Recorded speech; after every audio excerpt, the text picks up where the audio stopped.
Hello, everyone, and welcome to the Midweek program at the J.C. Raulston Arboretum. My name is Blake, and I'm the Education Assistant here at the Arboretum. And today I honestly have no idea what to call this part of the garden. We are adjacent to the boxwood garden because we are in a lovely shady area where there is a bit of drip irrigation installed back here. Today we've got a program for you. We are doing Gardening 101, Watering Wisely. We've got our Director of Horticulture, Paige, here with a whole bunch of watering implements at a time of year when we're starting to think about making sure our plants are staying hydrated. So this is a very timely program, and it should be full of lots of good information. It should be all kinds of fun. Those of you joining us on YouTube, please like this video and subscribe to our channel, and feel free to leave a comment down below. And with the announcements out of the way, I'll pass things over to Greg to teach us how to water a little more wisely. Hopefully. So this is a topic that comes up pretty much any time we're sitting here in front of the camera. We've had talks about planting, we've had talks about maintenance, and this is something that comes up quite a bit. We touched on some of these things, I think last year with the midweek, but I wanted to really focus on some of the things, talk about the reasons why. And the first area I want to kind of cover is the culture of watering. And plants need some basic things to survive. They need air, they need oxygen, they need soil, and they need moisture. They need water to grow and reproduce and do all those lovely things that plants do. Mother Nature has been a bit troubled and isn't cooperating and playing as nice as she used to these days. She's a little bit angry about things in the world. I think she would benefit greatly from going to a forest bathing class. I've emailed her multiple times. She won't return my calls. She knows about the programs that we do. I really wish, she would get with it, and she's ghosted me. She's not replying back. She's a very, very busy She's celestial busy, and body. I've come back to that realization. So I'm gonna lay off on her, but she's been very angry and isn't giving us as much of the moisture naturally as we need. That said, nobody does it as good as she does in terms of watering. And so we have to supplement in our built landscapes. We have to think about how we're going to water our landscapes. I'm not going to go down the rabbit hole on turf grass. That's going to get me super agitated and on an enormous soapbox, so I'll stay away from that. If somebody wants to ask a question, of course, it's my duty and my obligation to answer, and I will, but we're going to focus on plants and things in your landscape today. So things that you can do when you're thinking about how to water wisely in your landscape. You can think about doing an irrigation system, or you can think about maintaining your landscape on your own, doing things by hand, using sprinklers, capturing water in cisterns and water barrels, and we're going to save that for the end to talk about. But those are basically the two directions that you can go to. Before we get into the nitty-gritty of that, I want to talk a little bit about how much, what is the right amount of water. And Mark brought this up, and I'm going to use this to my dying day. The answer to a lot of gardening questions, and most questions in life, are it depends. So it depends on the type of soil you have. It depends on the plant. It depends on the cultural needs of that plant. It depends on the quality of the plant that you've planted. How much water it needs kind of depends on that. One figure that I've heard is 1 inch per week under good situations. I think that might be a little bit too much. And how do you quantify that? I know Barb Fair talked about that in a recent talk that she did. And somewhere on my phone, I snapped a picture of that to remember it for things like this. And of course, I didn't remember it. But that's something we can get you that information if it's something that you really absolutely have to have. But the way I like to tell people to take care of plants and the amounts of water is to err on the side of tough love. The easiest, fastest way to kill any plant is to give it too much water.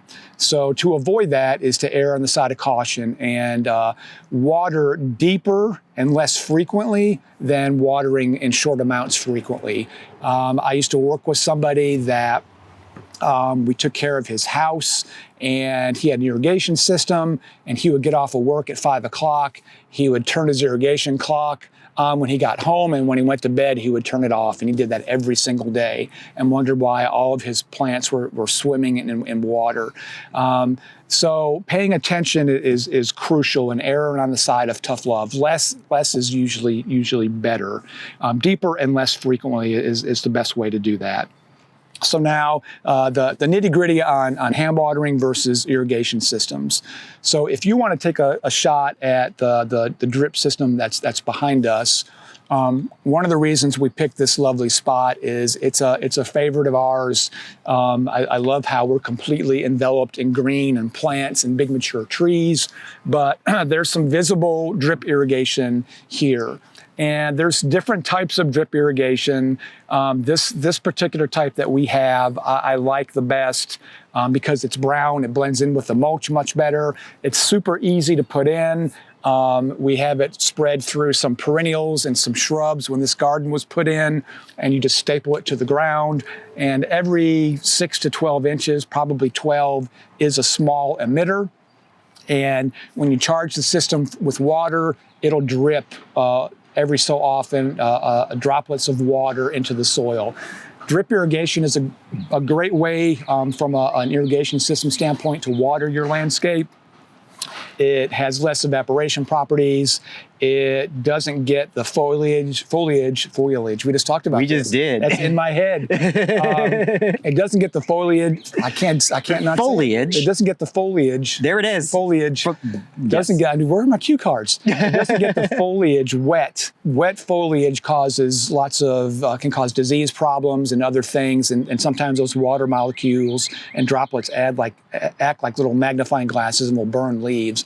So drip doesn't evaporate. It stays close to the root system, and it's a good way to water your plants. The negatives are it's better to put it down pre-planting, not to say that you can't put it down after you plant. If something happens to an irrigation line, like a friendly squirrel or vole or coyote or pet dog chews it up, you usually don't notice something's wrong with it until plants start to wilt or die. So maintenance is a little bit more difficult because it's kind of out of sight, out of mind. But from a cultural standpoint, that's kind of a good way. It doesn't waste as much water also. Going to the other direction with pop-ups and other types of irrigation, this is a pop-up system. This is a head that Tim and I dug up. It was a derelict one in the White Garden, and this is, the pipe is underground. This is called funny pipe or flex pipe. This goes into sometimes PVC or a bigger grade of pipe and is charged with water. When the system comes on, a head will pop up, and it's just like a sprinkler. It'll go in whatever direction you want it to. This gets everything wet. You can kind of limit the coverage, which is kind of nice, but there's a little bit more waste in the water. These systems are a little bit easier to maintain. The thing I don't like about them is you got to look at this ugly irrigation head in your garden. Something that's a little bit better than that are these pop-ups, and this is one here. This usually is at ground level, so all you're going to see is the head. These are good for turf grass on the edges of beds. There's all kinds of new technology on types of sprinklers, ones that come up and will spin or will have a spray head. It all depends on your budget and what you want and the type of coverage you have. If you want to go any of these ways, I encourage you to find a good irrigation to make sure you get the foliage irrigation contractor to help you make those decisions. If you are super crafty and are good at home repairs and doing things yourself, you can buy a lot of the stuff at your local hardware store, at your big box stores. It's not rocket science. That's not to be said that somebody that does this stuff professionally, one of the most impressive human beings I ever worked with in my entire horticulture career was Mr. My irrigation contractor, Scott Hicklin in Charlotte, that man was a whiz at knowing the best way to do things and the best systems and the understanding of slope and drainage and all that stuff. One of the smartest human beings I've ever worked with, worth their weight in gold. So if you want to go the route of this and you have the budget for it, that's the way to go. I am a big advocate of watering by hand. Part of that is you get in the garden, you can monitor things, you can see what's going on. You are the master of the garden. You're not having to repair and winterize irrigation systems. You can do a lot of things yourself, but it's really important to have that follow-up and to water newly planted things. Keeping an eye on weather patterns is crucial. If you work outside, you're going to be doing that anyway. We're pretty religious here about the weather and what's going on. Tim Alderton is a walking thesaurus of weather information. He's got some magic app on his phone, and he can tell you what's going on with dew points and humidity levels and all this stuff. I also think he has a Doppler radar in his head because he can predict when storms are coming through and where they're going to go. He is a man of many talents. The weather is one of those. So watering by hand watering is to me is one of the best ways to go. One of the tools that we use here are sprinklers, and we have very many in our arsenal. This is one I like in particular because it's completely adjustable. These legs can go in all different directions and help you determine how high you need it to be. This spinner head is very easy to adjust, both in terms of the output and the direction with these series of clamps that are on here. I like these because they're pretty low tech, they're easy to fix, they're easy to maintain, and they're quick and fast to set up. And when you're done with them, you take them down and you put them away and you're not looking at them. Some people leave them up. Sometimes we will if we know we're in a dry situation, like last summer, and knock on wood, I hope we don't go through that again. But I like these because they're easy to move around, they're easy to hook up and maintain and put away for the season when you're not using them. Again, if you're crafty, you can buy this part and make these things yourself. I don't have time for that sort of thing, so this is the way to go. You can get these at any hardware store, any big box store, the usual landscape supply stores. They all have them. That's the direction to go. I will do a plug for this guy right here.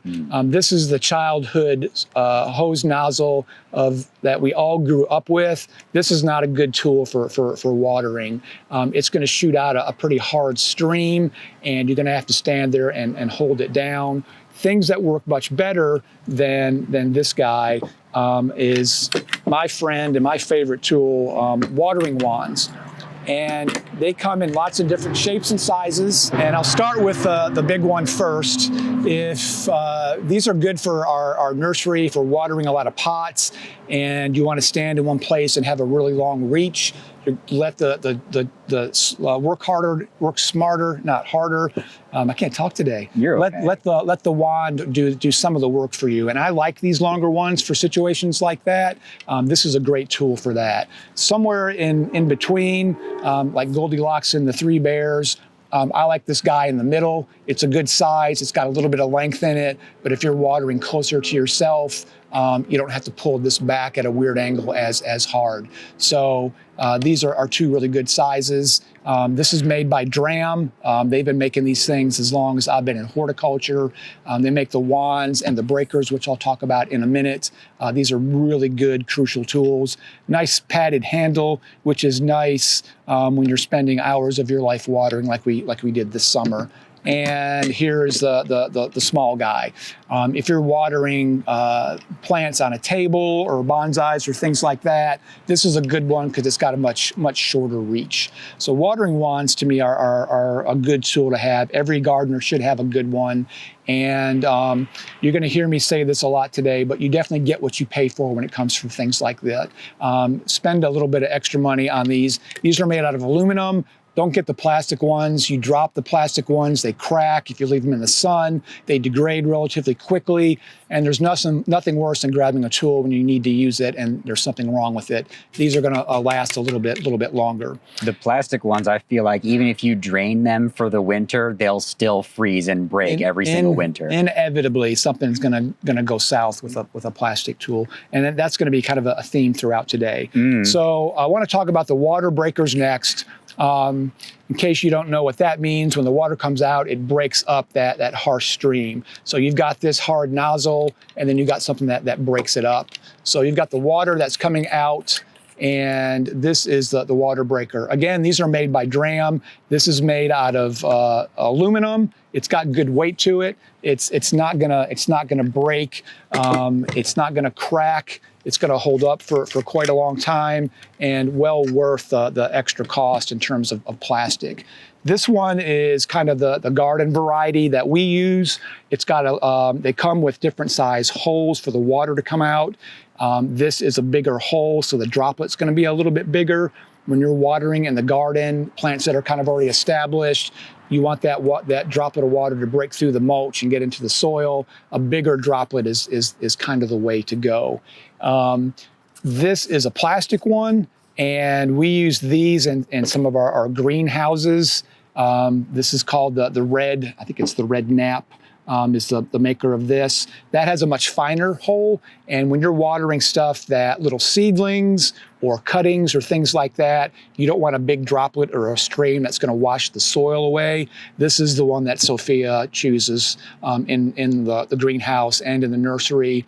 And I have definitely come on board with that because it does make a huge difference. The water droplet is much smaller, much finer, and you're not washing the soil away when you water stuff. You can certainly use this out in the garden, but you're going to get it's a matter of physics. You're going to get more water out of the bigger droplet size.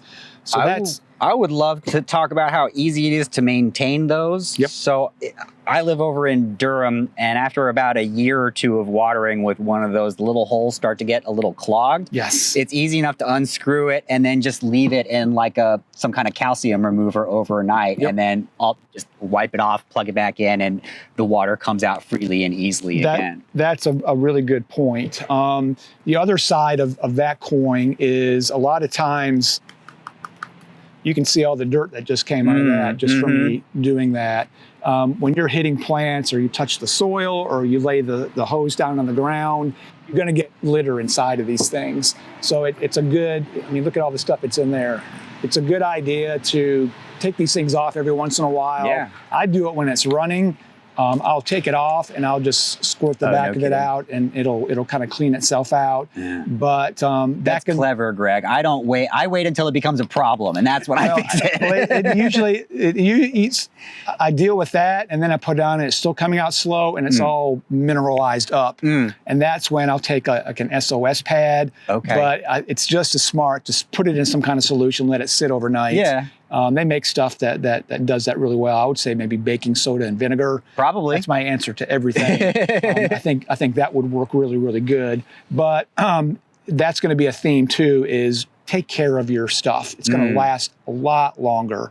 And for us, we've got multiple people using it, doing 500 things at once, and we're going to throw stuff on the ground when we don't mean to. I take better care of my stuff at home than I do here. I'm not ashamed to say we all do it because we're trying to cover a lot of ground and get a lot of things done. But I'd like to preach the gospel. Whether or not I practice it or not is another day and another discussion. So we talked about irrigation systems. We talked about some hand watering, sprinklers, watering wands. The next piece of the puzzle is the shutoff for the wands. So you've got your wand, you're ready to go. You're going to hook it to your hose, and you could hook that end straight to your hose and keep on trucking if you wanted to. But if you want to save water and you don't want to get your shoes sopping wet first thing in the morning, it's nice to be able to turn it off and turn it on. So let me introduce you to my little friend, these water shutoffs.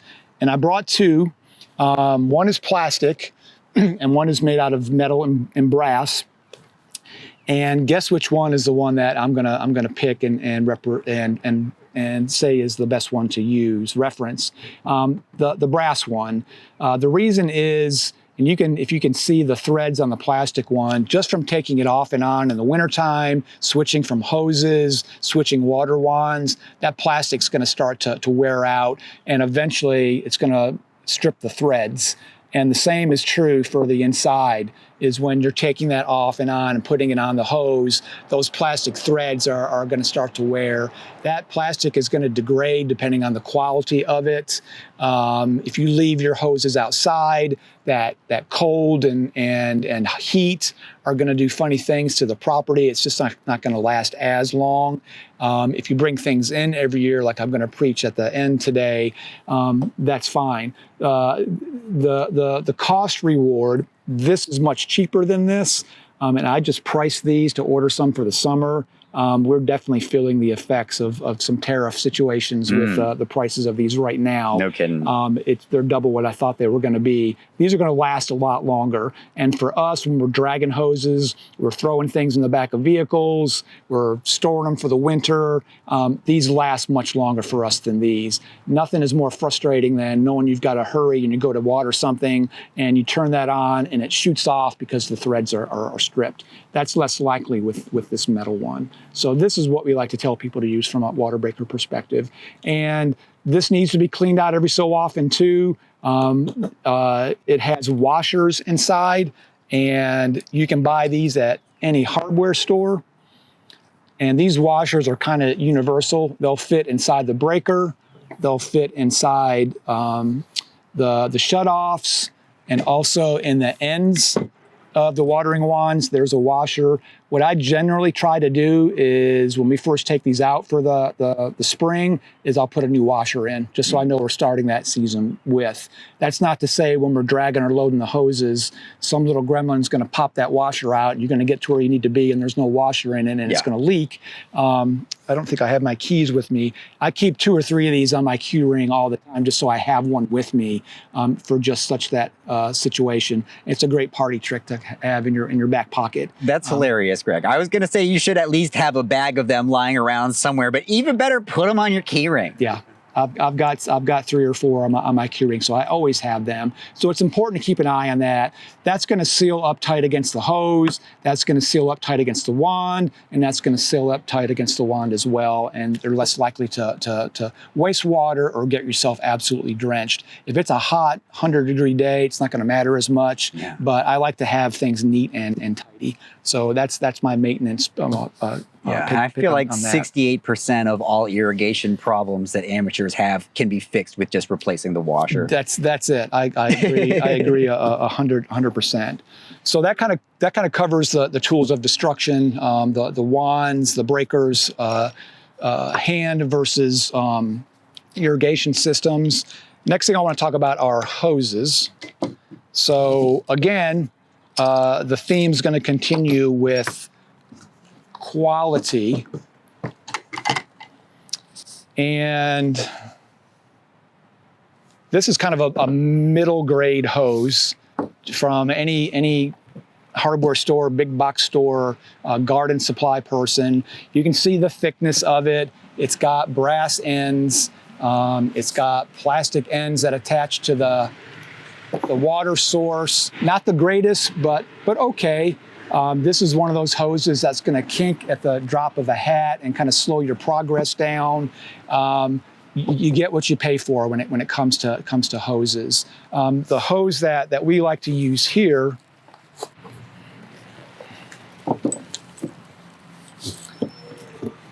and just for comparison, you can see the thickness of this. This is much thicker. It's more heavy duty. It's reinforced with nylon. And this is a no kink hose, but it does kink, but just not as bad. This is going to last longer than this. This is going to cause you less headaches in the garden. Again, you get what you pay for. I err on the side of getting a little bit more expensive hose that's going to be able to take getting caught on edges of things, drug across concrete and bricks, get snagged on roses and thorns and all that stuff. A heavier duty hose is going to stand up to those elements much much better. It's got the metal ends on both ends, so much more durable hose. They make these at all different levels. There are some of these that are even more expensive than this. This is a good middle range one that has good success rate since I've been doing this sort of thing, and for us here. They also come in different sizes, 25 feet, 50 feet, 75 feet, and 100. We've got all variations here because there's places where we need short ones and there's places where we need long ones. So we do a lot of hand watering here, so it behooves us to have good quality hoses, and that's what I always sort of swing towards. The Achilles heel of those is just like us. They are not indestructible. They will tear, they'll break, they'll have leaks in them, and they make lots of different hose repair things. One thing I want to talk about is one of the areas that the hose usually has the most damage is where you hook it up to your water source next to your house. Just because of that constant motion on this end, they make these little guys here that have this reinforced spring that you leave that on the water source and you're just connecting it here. That's going to make the life of this part of your hose connection last a whole lot longer. These are only a couple dollars. They're worth it, to especially if you're watering on a spigot next to your house. These are good tricks to have to extend the life of your hose, because they're taking the brunt of when you pull on it. That's going to be, the force is going to be here, not on your hose. So that's a good thing to have. And again, you can find that at any of your landscape supply stores. There's a couple of different types of repair kits if you do need them. The cheapest and easiest are these hose clamps, and you can buy either the male or the female end, and you put that in the clean cut section after you eliminate the brake and tighten that up. I do not like these because that is really sharp. And I can't tell you how many times I've cut myself when you're rolling it back up or pulling it through something. I don't like that part of it. It's very much an Achilles heel. It's quick, it's fast, and easy to replace these. Also, when you're tightening them up, there's an instance there where you've got that in your hand and a screwdriver. That's a recipe for disaster also. Again, you get what you pay for. I like these much better, where you unscrew these ends and put them over the hose, and this end was actually repaired with that. There's nothing sharp on that. You've got a good brass end. You cut the hose, you put this piece in first, this comes apart in two pieces, and you screw it in and screw it back on, and you've got a brand new end on your hose. Sometimes if we've got a finicky hose that's hard to get it to connect to other ones, we'll routinely cut those off and replace it with one of these. Much safer than this. It's going to last a lot longer. That gets snagged on things in the garden beds, and it's just sharp. I don't like it. You're not saving that much money by going to something like this. This is what I highly recommend. So one of my pet peeves in the gardening world, I don't have a lot of them, but I do have some good ones. Hoses are incredibly ugly, I think. I don't like seeing them just kind of strewn about. I like them nice and neat and coiled up. They're easier to move around. It gives me a sense of order, which is important in my life. And I am a big advocate of keeping your hoses like that. You're less likely to get kinks or sections that have been bent a lot if you're doing that. In storing hoses in general, there are several different options out there. They have things that you can hang them on. I've seen containers that are kind of decorative that have a hole in the bottom where you can connect it to your water source and the hose coils up inside. I had one of those in my garden in Charlotte. At home. That's a more ornamental way to do it. Another way is with hose reels. And this is a nice sturdy one with rubber wheels on it that actually you can pump up, and you can store a big section. It's all in one place. You wheel it around here, you connect your hose in here, and the water source goes in. You can disconnect that, put it in your garage, and put it away for the season. Or if you've got a a 10-acre, 7-acre arboretum, and you need to get from one section to the other. Here's your hose. It's all kind of in one place, and it keeps it all kind of neat and tidy. Here is where it's important to get a decent one. You can go in a lot of different directions with these from a cost perspective. Don't buy this type of thing. It's pretty chintzy. Yeah, you know, not gonna last long in the garden. This thing has been sitting in the sun for quite a while, so it's starting to kind of dry rot. The wheels are almost completely dry rotted. That's not gonna last very long in the garden or your garage either.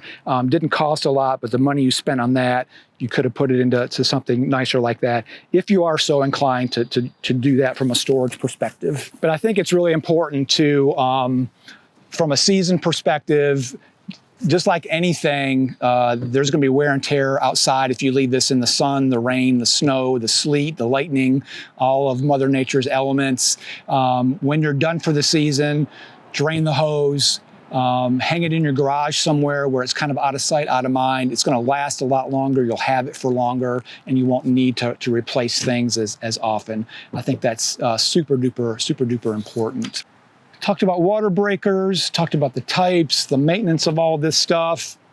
This is a terrible example, but probably the garden tool at my house that gets used the most, next to my pruners, is my watering cans. This is not mine. I've got a couple of plastic ones at my house for watering containers. If you got to spot water something, this is a little 2-gallon one. I've seen them 5 to 10 gallons. If you ever get to travel to England and see all the beautiful cast metal ones that they make, I've got a friend in Philadelphia that collects them, and she's got an amazing collection of all these beautiful watering cans. They come with breakers on them. I usually end up taking those off because I want to water something quickly. I'm not going to stand there and wait for it to come out. I'm way too impatient for that. But I use these for everything, for lots of spot watering.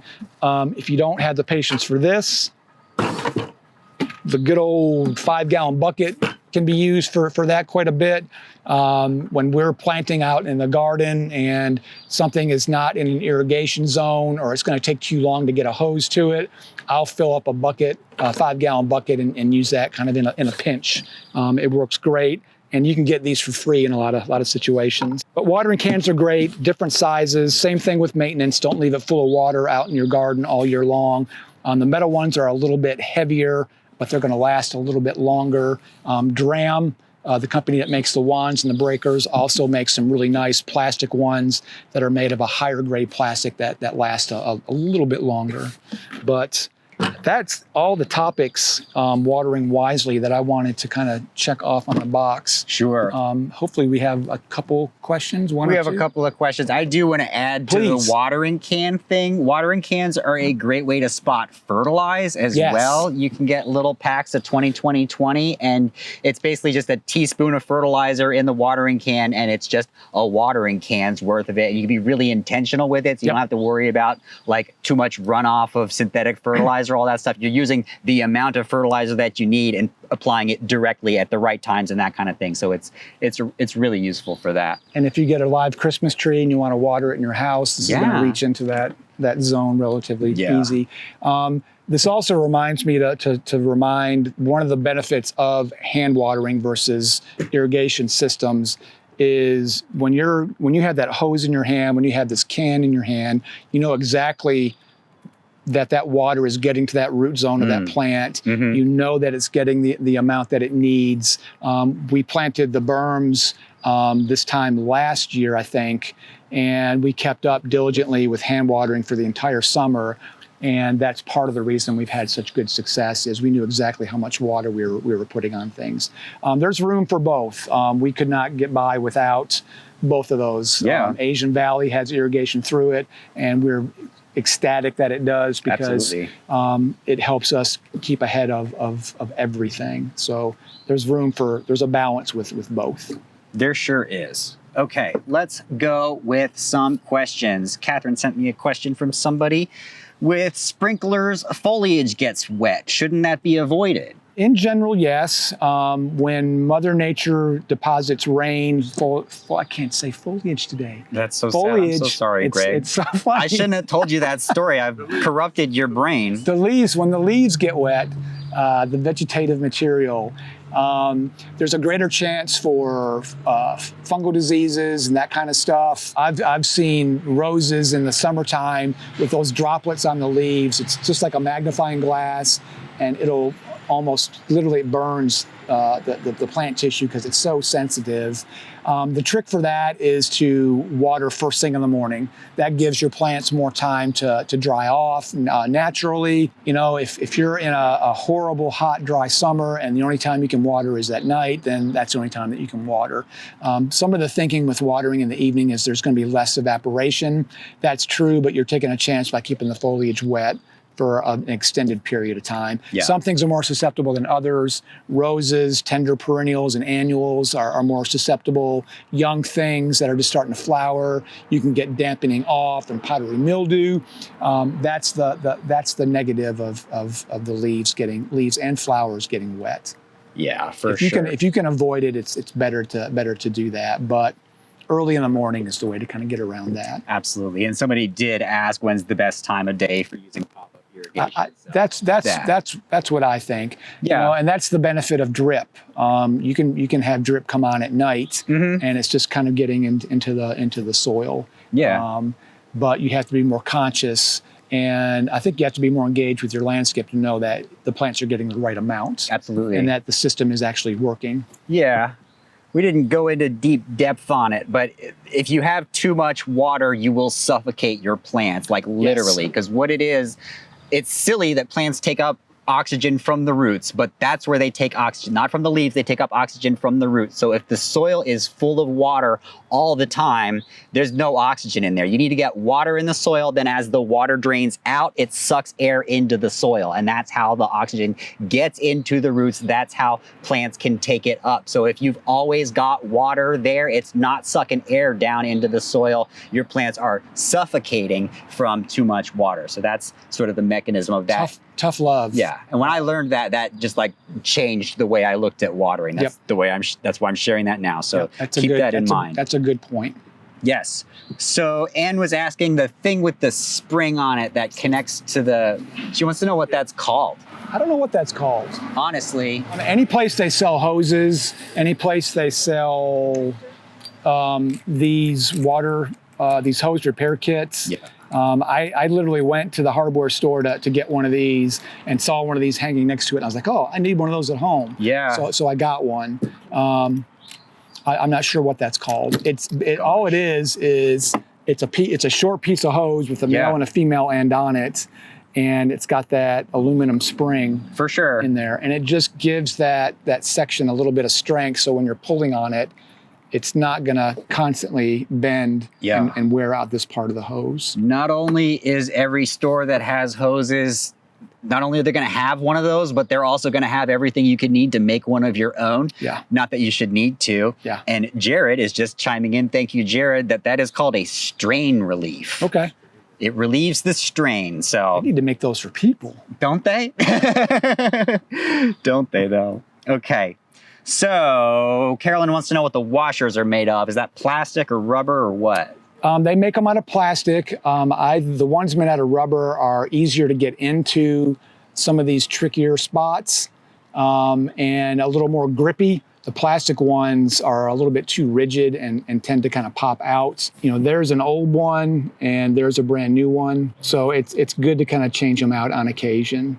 They usually have these little lips on them that hold them in there. They grip into the threads a little bit better. All of them will have that usually.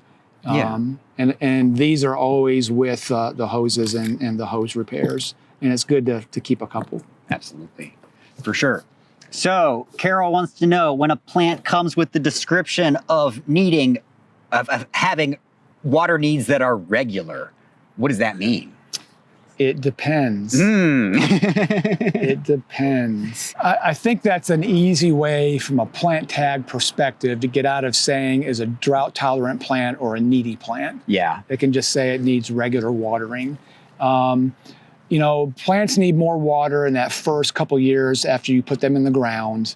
And what we try to do here is once we get things established, things are kind of to their own devices within reason. If we go into a severe drought, we'll start the sprinkler brigade, where we'll move sprinklers through the entire garden and try to cover as much of the garden as we can. So, and those first couple of years of establishment, if you're not getting regular rainfall every week, every 2 weeks, maybe once every 2 weeks. I just did a new planting at my house, plants that have been in a pile next to my house for a year. I finally got most of them in the ground. I'm watering those once a week. It was super hot a couple weeks ago. I bumped it up to every other day just because I was looking at them. I was watching how the soil was drying out. Things were starting to get a little bit on the wilty side, and I would give them a first thing in the morning before I left for work. I would go through and hand water at the base of each of those so it would soak down to the roots. What I haven't done yet with that planting that's crucial and goes hand in hand with watering is mulching. 3 to 4 inches. That'll help keep the temperature constant in the soil. It'll help keep that moisture in the ground longer, and you won't need to water as much. So those two things go hand in hand. Yeah, for sure. Okay. Jared says he's built his own mist system for propagation, and he's noticed that at the end of the season, his cuttings have like a white film all over the leaves. He's guessing that it's hard water mineral buildup. He wants to know if that's detrimental to the cuttings or if he should not worry about it. I don't think it's detrimental. Surely. I worked at a garden in Ohio where the nursery, the water had a lot of iron in it, so everything was orange. Sure. All the sprinkler heads, the pads, everything, the foliage. Holy cow. Holy cow, this is not good. We're going to have to fix that later. I'm going to have to get hypnotized and taught the right way to say it. Yeah. The leaves of everything in the nursery had that nice kind of orange coat all over them. Yeah. Something that's really, really thick can affect photosynthesis and respiration. Yes. You would think, if you haven't noticed anything up to this point, I would say probably not. Right.